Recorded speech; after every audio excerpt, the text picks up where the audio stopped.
Amados, buenos días. Buenos días, mi gente linda, ¿cómo amanecen? Espero que bien, espero que animados. Hoy es sábado. Sí, esperamos que tengan un impulso, ese impulso que nos da el fin de semana para ¿Para qué? para llevar a cabo todas las actividades que tengan que hacer en el día. Ah, bueno, chévere. Pero sin antes pasar por alto lo más importante del día, el desayuno. Así es. Bueno, les deseamos que tengan un muy buen provecho en este desayuno celestial. Así es. El menú del día de hoy dice así. Ahora vamos en Juan capítulo 2 del versículo 13 al 17. Cuando se aproximaba la Pascua de los judíos, Jesús subió a Jerusalén. Y en el templo halló a los que vendían bueyes, ovejas y palomas, y también a otros que instalados en sus mesas cambiaban dinero. Entonces, haciendo un látigo de cuerdas, echó a todos del templo juntamente con sus ovejas y sus bueyes, regó por el suelo las monedas de los que cambiaban dinero y derribó sus mesas. A los que vendían las palomas les dijo: «Saquen esto de aquí, no conviertan la casa de mi padre en un mercado». Sus discípulos se acordaron de que está escrito: «El celo por tu casa me consumirá». Amén. Amén. Qué tremendo esto, ¿no? Comienza la Pascua, ¿no? Se aproxima ya la Pascua, entonces resulta que en la Pascua los judíos, Que es Semana Santa, ¿no? aquí en Venezuela es Semana Santa, los judíos van a Jerusalén, o sea, tratan de ir a Jerusalén, sobre todo en aquel tiempo se respetaba mucho más eso, todos viajaban a Jerusalén a celebrar la Pascua. Pascua significa, es del hebreo Pesach, que significa pasar por alto. Esto viene bueno, ya hemos hablado incluso de Moisés y de las plagas, ¿no? Bueno, la 10ª plaga era de los primogénitos, entonces se le instituyó al pueblo de Israel hacer lo siguiente: tomar un cordero sin mancha, o sea, esto representaba a Jesucristo, sacrificarlo y tomar su sangre y ponerla en los dinteles de la puerta. ¿Por qué? Porque iba a pasar el ángel de la muerte y se iba a llevar a todos los primogénitos, pero cuando viera la marca de sangre iba a pasar por alto esa casa donde estuviese la marca de sangre, que hoy en día es la sangre de Cristo. Fíjate que Cristo otra vez allí como cordero ejerciendo. Y realmente todas las fiestas, todas las celebraciones de la Biblia hablan de Cristo y tienen como eje central a Cristo. Me recuerda a esto que ya hemos dicho anteriormente, que Jesús siempre hace todo con propósito. Entonces, tomemos nosotros el ejemplo de Jesús y veamos cómo ayuda a nuestro propósito cada situación que vivimos, o sea una celebración, un problema o cualquier circunstancia que estemos atravesando, veamos cuál es el propósito de Dios detrás de esto. O sea, porque sabemos que todo obra para bien. Más adelante dice: y en el templo halló a los que vendían bueyes y ovejas y palomas e instalados en sus mesas a los que cambiaban dinero. Resulta que en ese entonces, por causa de que mucha gente viajaba a Jerusalén, era muy difícil llevar a un cordero o un buey en todo ese viaje, porque había gente que estaba viviendo en otros países, pues. Solamente que para celebrar la Pascua, entonces se echaban esos viajes. Imagínate viajar con un buey, o si eran varios, que normalmente viajaban entre varios bueyes, varias ovejas. Entonces lo que hacían era más fácil, llegaban allá y allá mismo compraban la ofrenda del sacrificio y de una vez entonces la usaban, pues. Claro, allí si ellos querían ayudar a la gente no era malo, No. pero lo que era malo realmente es que usaban las cosas de Dios para sacar provecho de la necesidad de los demás. Así es. Y fíjate que ahí dice que había gente que tenía en sus mesas los que cambiaban dinero, porque claro, venían del extranjero con monedas extranjeras y resulta que en el templo de Jerusalén tú tenías que pagar lo que era un impuesto anual. Y ese impuesto anual el templo no lo recibía en una moneda distinta a la que se empleaba en Jerusalén. Entonces para eso se necesitaban estos agentes cambiarios. ¿Cuál era el problema? Que estos agentes Se ponían peseteros y ponían... se ponían, exacto, eran usureros y entonces nada, daban unos precios locos, exorbitantes. Era como que estaban cambiando los dólares al paralelo, pero el paralelo era muchísimo más alto de lo que estaba en la página, una cosa así. Ok, más adelante dice: entonces, haciendo un látigo de cuerdas, echó a todos del templo, juntamente con sus ovejas y sus bueyes, regó por el suelo las monedas de los que cambiaban dinero y derribó sus mesas. A los que vendían las palomas les dijo: saquen esto de aquí. ¿Cómo se atreven a convertir la casa de mi padre en un mercado? Náguara, tremendo lío, ¿no? Sí, tremendo. Y ver a Jesús así también, ¿no? Que tú dices: perro, Jesucristo hizo eso. Pero fíjate que él ahí era haciendo una purificación. Le estaba haciendo una purificación de la casa del Padre. Pero fíjate algo, ahora nosotros, o sea, tú, el que me está escuchando o la que me está escuchando, yo, Liangeli, todos nosotros somos casa del Padre. Entonces Él busca también purificarnos. Es una purificación interna.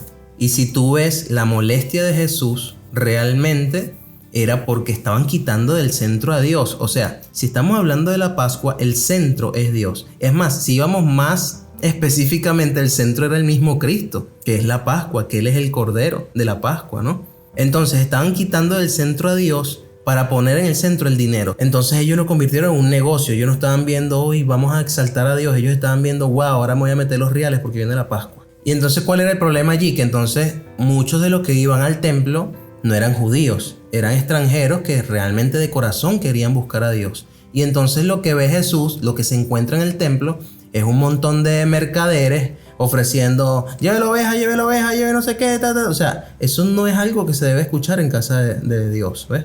O sea, estaban pendientes de vender. Imagínate tú estar ahí en la congregación y que estén unos tipos ahí que 2 perros por $1, 2 perros por $1. No te, casi que no te dejen escuchar Claro, no te dejan escuchar. Se pierde el mensaje. centro. Se pierde el centro y eres de tropiezo para aquellos que sí están buscando a Dios. Eso es lo que hizo que Jesús reaccionara también de esa manera. Ese es el celo que se despertó. ¿Por qué? Porque estaban haciendo difícil la entrada de nuevos creyentes, ¿ves? Mira lo que veo yo. O sea, me estás diciendo todo eso y veo que en esa época muchos se perdían del verdadero mensaje porque estaban siendo distraídos por los mercaderes. Pero hoy en día muchos se pierden del verdadero mensaje por malinterpretar los diezmos y ofrendas. O sea, un temazo ¿no? Sí, un temazo completamente. Mira, yo sé que a muchos hermanos no les gustará esto que voy a decir, pero para mí la manera correcta de diezmar es por fe, nunca por ley. O sea, el verdadero diezmo es por fe. Entonces, lejos de ser algo que debes hacer obligado, es algo que no puedes contener dentro de ti, porque se te revela de tal manera que tú dices, oye, no es que estoy dando, es que estoy regresándole a papá lo que es de él. Recuerdo una vez que yo di el diezmo y era muy poco lo que estaba dando porque, bueno, no estaba en una buena situación económica, pero oye, tenía un dolor porque, oye, en esta casa, Don Divino, que es donde yo crecí, yo me acuerdo que estaban comenzando, o sea, les hacía falta cierta infraestructura y todo, y yo decía, Nahuara, y lo poquito que yo doy, todo esto que hace falta, o sea, me dolía, o sea, me empezó a doler la casa que me dio de comer y donde yo conseguí al Señor, donde yo aprendí a crecer también en el Señor y que me guiaron, o sea, que me tomaron de la mano y me llevaron, mira, este es Jesucristo, conócelo, ahora vas tú con Él. Ahora qué bello. Sí, entonces, claro, yo había recibido tanta plenitud del Padre y yo no tenía para dar más. Pero entonces, ¿sabes qué? Ahí entendí que los diezmos y las ofrendas no se tratan de algo que tú tienes que dar. Se trata de darte a ti mismo. Así como el Padre dio a su Hijo, unigénito, para que todo aquel que creyera en Él no se perdiera, sino que tuviese vida eterna. Lo dio todo. Lo dio todo. Lo que nosotros damos es nada. Así es. Sí, ciertamente hay pastores que están puestos por Dios y hay otros pastores que son asalariados. Lamentablemente eso siempre va a pasar. Pero eso está escrito, incluso lo vamos a ver en el capítulo 10, ¿no? Sí. ¿Cómo se diferencian? El asalariado no le importan las ovejas, sino su pago, ya, necesitas el dinero. Claro, ahí es donde tú ves la diferencia, pues, o sea, en el corazón. Porque, o sea, yo puedo pensar en nuestros pastores que, gloria a Dios, los bendecimos y los amamos. Amén. Y los honramos ahorita. Porque en Náhuara, en cuántos problemas ellos nos han metido con nosotros, cuántas veces no nos han ayudado a salir de situaciones, cuántas veces nos han sentado ahí horas a escucharnos, sí, o han estado hasta tarde, o han trasnochado, lo que sea, pasado hambre, lo que sea, por ayudarnos. Nos han llevado al hospital, nos han dado comida. Sí, por ayudarnos a nosotros, por ganarnos para Cristo, nos brindaron comida, nos han hecho un montón de cosas que nosotros, nos han dado más ellos a nosotros de lo que nosotros le hemos dado a ellos. Así es. Entonces, cuando tú ves un pastor así, ¿cómo no darle? ¿Sabes? ¿Cómo no sustentar el trabajo que él está haciendo? Así es. ¿Cómo no ayudarlo? Cuando tú sabes que está dando su vida por las ovejas. Entonces, ahí es cuando a ti se te comienza a despertar ese dolor, ¿sabes? Que tú dices, amor, ese dolor por la iglesia, pues por los que de verdad hacen la obra. Y bueno, aquí te hablo a ti que nos escuchas. Si tú no quieres diezmar ni ofrendar, o sea, no lo hagas. Pero que eso no te haga que tú no recibas palabra de vida o que no te congregues. Y en el momento que tú quieras diezmar, bueno, lo haces pero con el entendimiento. Así es. Porque eso se tiene que hacer con entendimiento, nunca por obligación. Y si el que te está dando la palabra, el pastor, la iglesia donde tú te estás congregando es entendida, no te va a obligar a diezmar. Porque sabe que tú lo tienes que hacer es por revelación. O sea, te tiene que llegar a ti la necesidad de hacerlo. Exacto. Pero tampoco te va a evitar el tema, o sea, tampoco esperes que en una iglesia no se toque el tema de los diezmos, porque al final el diezmo es un arma poderosa contra la escasez, o sea, pero si se hace con el entendimiento y con fe. Fíjate, yo pasé 3 años sin diezmar, ¿no? Y la cuestión fue que cuando yo diezmo, lo que hice fue orar, ¿no? Y me pongo a hablar con papá y le digo, mira, ¿sabes qué? Voy a diezmar a partir de este domingo. Sí, te voy a poner en prueba porque eso lo dice la palabra, lo voy a poner a prueba. Y me acuerdo que me acuesto a dormir, eso fue un miércoles, y cuando me despierto, porque yo trabajaba de noche, me acuesto a las 7 y me despertaba como a la 1, pero una llamada como a las 12 del mediodía me despierta. No, mira, soy yo, la gerente donde yo trabajaba, la gerente general y no sé qué, y me dijo que yo me había ganado un bono de $1,300. Para ese entonces yo ganaba de sueldo, no sé, unos $214, una broma así.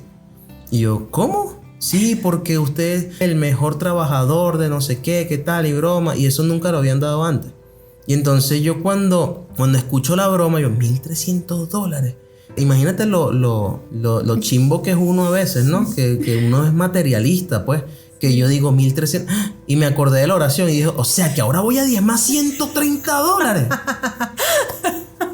Una hora chimbo. O sea, el Señor te estaba regalando $1,300. Sí, y yo todavía estoy viendo, voy a dar $130. Porque vio tu corazón de esa oración y dijo, no vale, voy a darle esto a mi hijo. No, pero sí cumplí.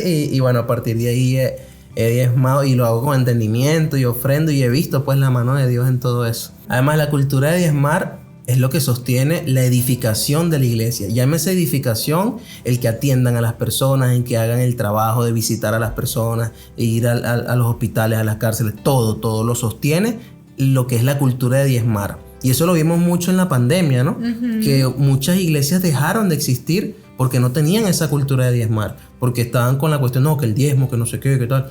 Y le daba miedo, pero es que resulta que eso bendice al pueblo. ¿Y por qué lo bendice? Porque, oye, le da el sustento a los pastores para que no tengan que estar buscando un trabajo. Les da ese chance de que ellos se dediquen verdaderamente a pastorear. Claro. Porque eso es un trabajo, o sea, que muchos no, o sea, a simple vista no se ve. No se ve, pero eso es wow. Tremendo trabajo porque, o sea, son tantas personas, tantos problemas. O sea, si uno nada más con la vida de uno ahí encerradito en la casa, uno se vuelve un 8. Imagínate ayudar a tantas personas. Más adelante dice, sus discípulos se acordaron de que está escrito, el celo por tu casa me consumirá. Algo que yo veo aquí es que debemos pelear la buena batalla de la fe.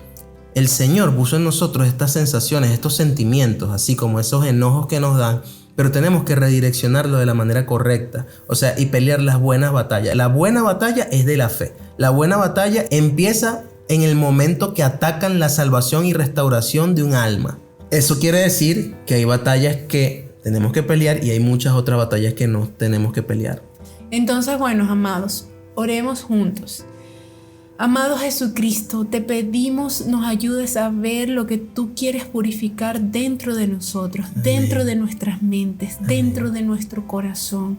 Ayúdanos, Señor, a exponerte todo lo que hay allí para que seas tú limpiando y sacando todo lo que no te pertenece, todo lo que no nos permite verte claramente. Amén. Te pedimos que sea tu sangre preciosa en nuestras mentes en esta hora y que podamos digerir de forma correcta esta palabra que tú has dispuesto el día de hoy. Amén. Agradecemos, Señor, por este tiempo y que sea tu verdad en nosotros. Amén. Amén y amén. Bueno, amigos, espero que pasen un excelente sábado. Los queremos mucho. Gracias por estarnos escuchando. Gracias por su amor. Los amamos mucho y nos escuchamos mañana. Chaito.